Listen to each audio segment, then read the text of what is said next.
What's hiding underneath things can be scary. Underwater, under your bed, especially what's under your carpet.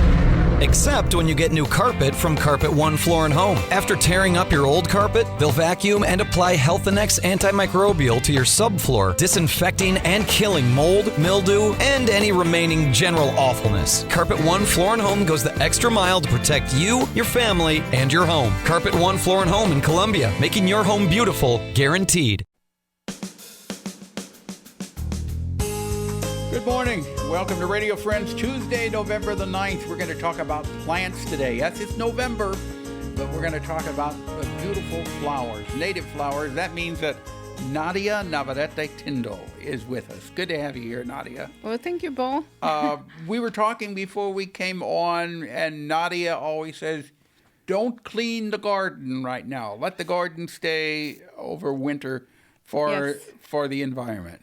Yes, and yes, I want to make an emphasis and urge people not to be so eager to clean every single leaf from the yard. I'm not asking people to not to touch your garden. You need to clean some areas. And I'm talking about an urban yard, but there are places where you can leave your leaves. You can leave your dry plants standing in the winter, and that will provide habitat for pollinators. And I brought a few ideas for people also. This time of the year, besides leaving your garden alone, you can do some plantings for next year. Okay. And we have this right now. We still have a few flowers that are blooming. You brought some pictures along for people listening on the radio. We'll look at the pictures here, but you go ahead and explain those pretty little purple flowers. They look like little purple sunflowers. That's right. They are all related to sunflower. Right now, these are the most abundant group of plants. Yeah, I've got those running wild in the field. Yes, asters. We have so many species of native asters. The one in the picture that I brought is a purple aster, is New England aster. They can also be pink, but we have diversity of asters. And another group that is very common right now is still with this mild weather. We still have lots of flowers, is the goldenrods. Okay, goldenrod. Yes, and goldenrods, we need to remind people, for those of you who are still saying that goldenrod is a source of allergies, it's not. Goldenrod is not a source of allergy? No. What it is, well, some people might be allergic to any flower, but goldenrods are not the ragweed is the plant that is usually that usually causes allergies. And ragweed's a pretty flower, too. No, actually, ragweed is a very tiny little flower, nothing at all. Oh, well, I'm probably calling goldenrod ragweed. Probably. Is that I brought you the sample because, I understand I'm a plant person. I learned the plants, but not everybody knows them. So if anybody has any questions, just let me know and I can help you to figure it out. Well, I've got, which I have been calling ragweed. They grow about 4 or 5 feet tall, and they've got beautiful little tiny yellow flowers. Yeah, those are your goldenrods. That's goldenrod. Probably tall goldenrod, or tall goldenrod is one that is very common.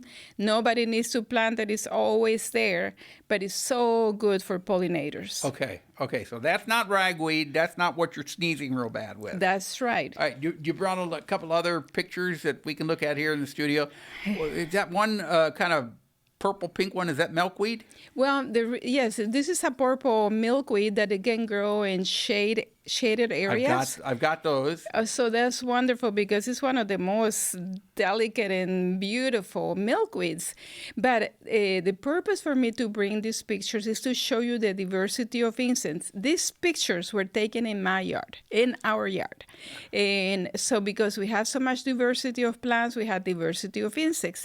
At the same time, one important thing to know, and it's why I am urging people to leave some of their debris and their leaves, because insects like bumblebees and wasps and like beetles, they hibernate as adults. in gardens. So they need those leaves to hide during the winter. Okay. Now, you mentioned wasps. What are the benefits of wasps? Because they sting, and they really hurt when they sting. If you leave them alone, they won't sting you. They are defending their babies. And of course, there are cases when you just have to deter them if they are close to your house. But wasps, believe it or not, are also good pollinators. So the wasps are good to have around. And they are also predators. They could kill some of the pest diseases that affect some of the vegetables, might be controlled by wasps. So they have a purpose in ecosystems. All right. I'm glad you said that because I never did like wasps. But now I would look at them more kindly because they are killing some of the bad insects and they're good pollinators. Yeah, one particular example is a very tiny wasp that lay eggs on the thorn. I'm sorry, I forgot these tomato hornworms. Yeah. They can deter your tomato plant. I mean, kill your tomato plants, but these little wasps lay eggs on the caterpillars and they control them. So also they are doing a service to you. Yeah, those hornworms on the tomatoes. I remember they devastate the tomato plants. And Nadia was over at my house at one time, and I was pulling them off and killing them. She goes, "No, don't kill the caterpillars." What are you talking about, Nadia? They're devastating the tomatoes. But what's the purpose of them? Well, the purpose of them is that the birds can eat. They can eat them. Yeah. Birds need worms. Usually, caterpillars. Usually, the baby birds, maybe not these big, huge hornworms, but the little caterpillars that they find in every plant, from oak trees to wildflowers, they feed their young. Okay. All right. Well, they can come over and feed their young off of the caterpillars on my tomato plants. No problem. They're more than welcome to do that. No, All right. We're almost out of time. If people want more information about all of this, you're very informative and very entertaining, Nadia. Well, thank you, Paul. I'm glad you If people want more information, what can they do? They can check my Native Plants and More Facebook page, and also they can contact me at at my email at Lincoln University. And we're getting ready to offer what we call the Native Plant Academy next year.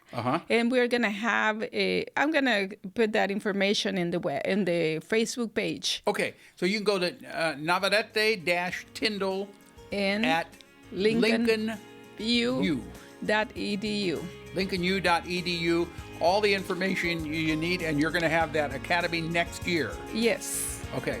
Nadia, thank you so much for coming by. Always a pleasure chatting with you. Same here, Paul. Okay, and I'll try not to kill. I pulled one off just the other day. They're still going.